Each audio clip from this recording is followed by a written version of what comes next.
दोस्तों नमस्कार। कुमार इंस्टीट्यूट में आपका एक बार बहुत बहुत स्वागत है फिर से। दोस्तों आज ये शॉर्ट वीडियो मैंने कुछ देर पहले से डाला था, तो ये पूरा शॉर्ट वीडियो में चल रहा है, आप लोगों ने देखा होगा। इसके शायद आपको ये जिन लोगों ने सब्सक्राइब कर रखा है उनके पास पहुंच गया होगा।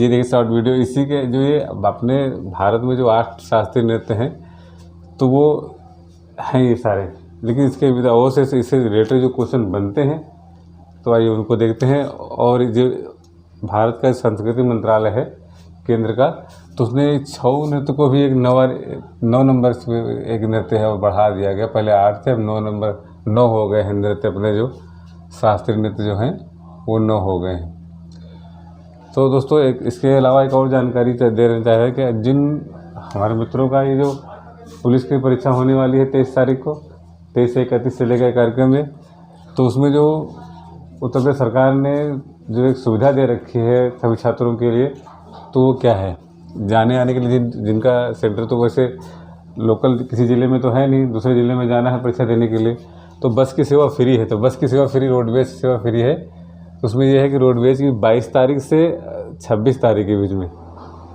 जिनका 23 तारीख को पेपर है वो 22 से 26 रहेंगे, तो उनको करना क्या है कि उनके पास एक पहचान पत्र होना चाहिए और प्रवेश पत्र होना चाहिए। 2 चीज़ें उनको दिखानी पड़ेगी, तब आप बस में बैठ के जाइए और फ्री यात्रा करिए, अपना पेपर दे के आइए।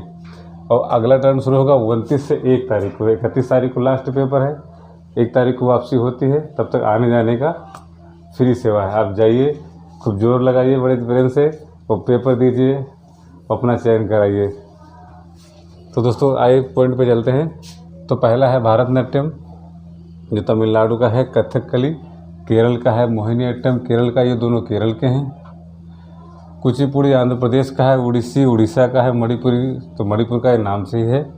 कथक है उत्तर प्रदेश का, ये बहुत ज़्यादा पूछा जाता है। और सत्रिया ये असम का है।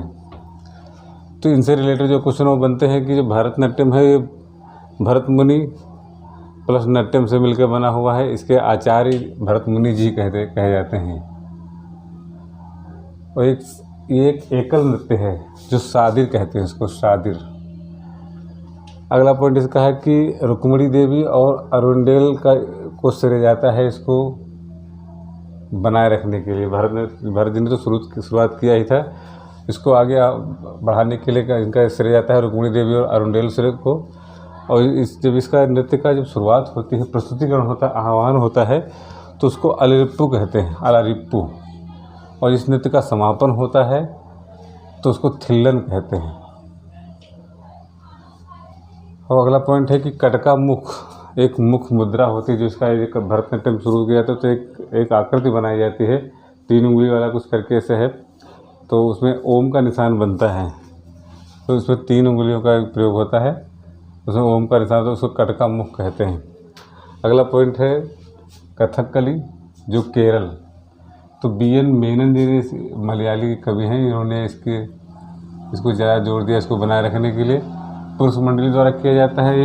एक कथा है, ये जो कथक नृत्य है तो ये कथा को एक नाटक पर आधारित होता है कि एक नाटक इसको एक फिल्माना है। अगला पॉइंट है कुचिपुड़ी। अगला पॉइंट है मोहिनीअट्टम। मोहिनीअट्टम है कि एकल नृत्य, ये भी एक एकल नृत्य है। मोहिनी से लिया गया है। और इसका जो BN मेनन जी हैं, इन्होंने भी इसको बनाए रखा है कि इसी से जो देखा जाए तो मुख्य यही है, इन्हीं के द्वारा लाया गया मोहिनीअट्टम और कथकली। और तगानम जी, इसको BN और कल्याणी जी ने, 2 लोगों ने इस वाले को किया है, इसको ज़्यादा बनाए रखा है। और इसको शुरुआत की है अम्मा ने शुरू किया है। BN मन्ना, कल्याणी और अम्मा ने, 3 लोगों ने इसको शुरू किया है। और इसको शुरुआत करते हैं इसे नृत्य जब ताल शुरू होती है क्षेत्र, तो उसके पहला स्टेप है कि तगानम, जगानम, थगानम और शामिश्रम। ये नृत्य के 4 ताल हैं मोहिनीअट्टम के। कुचिपुड़ी आंध्र प्रदेश का, जैसे बताया, तो कुचेलापुरम ग्राम से लिए ये उत्पन्न हुआ है। वहाँ एक गांव है आंध्र प्रदेश में। लक्ष्मी नारायण शास्त्री जी ने इसको 20वीं सदी में शुरू किया था। और इसको जनक कहा जाता है, लक्ष्मी नारायण जी को। इसका जो मुख्य वाद्य होते हैं तो वायलिन, मृदंग, इसके 2 वाद्यंत्र, ये एकल नृत्य होता है। अगला पॉइंट है उड़ीसी। उड़ीसा का तो शास्त्रीय नृत्य शैली पर बना हुआ है। ये ओडा नृत्य पर आधारित है। उदयगिरी, खंडगिरी गुफाओं में इसके उल्लेख मिलते हैं। और ये कोणार्क मंदिर, सूर्य के मंदिर एक ही मंदिर है दक्षिण भारत में। उनके मुख्य द्वार पर इसकी उड़ीसा की जो ये नृत्य है उसकी छवि वहाँ पे दिखती है कि बनावट की कुछ नृत्य जो लोग वहाँ पे एक उसकी उल्लेख है उसमें गुफाओं के बाहर उसके मुख्य द्वार पर भी।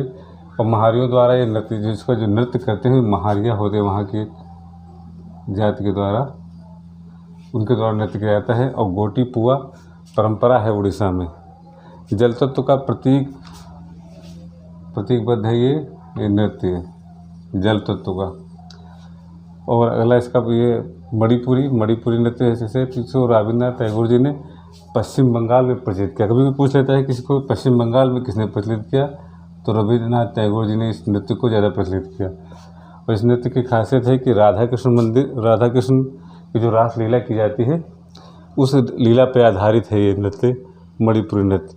और इसमें जयदेव और चंडीदास की रचनाओं पर ये आधारित नृत्य होते हैं। जो नृत्य करती हैं तो एक पतला सा घूंघट करके नृत्य करती हैं। हल्के पे चेहरे पर ढका हुआ हल्का सा एक घूंघट नुमा होता है। अगला है कथक जो उत्तर प्रदेश में, तो कथक से लिया गया है। कथक जो है कथा से लिया गया है। जयपुर, इसमें 3 घराने के ज़्यादा फेमस है, जयपुर घराना, लखनऊ घराना, बनारस घराना। और रायगढ़ घराना तो एक अलग से लिया गया है। तो जयपुर में भानु जी ने इसको शुरू किया था। लखनऊ में वाजिद अली शाह जब थे तब ज़्यादा इसका वजूद था। और बनारस में जानकी प्रसाद जी का ने इसकी शुरुआत की थी। और इसमें ठुमरी गज़ल को जोड़ा गया है, इस नृत्य में शामिल किया गया है। और इसके एक जो रायगढ़ घराने में है तो चक्रधर सिंह हैं जो इसकी शुरुआत इसकी की थी रायगढ़ घराने में।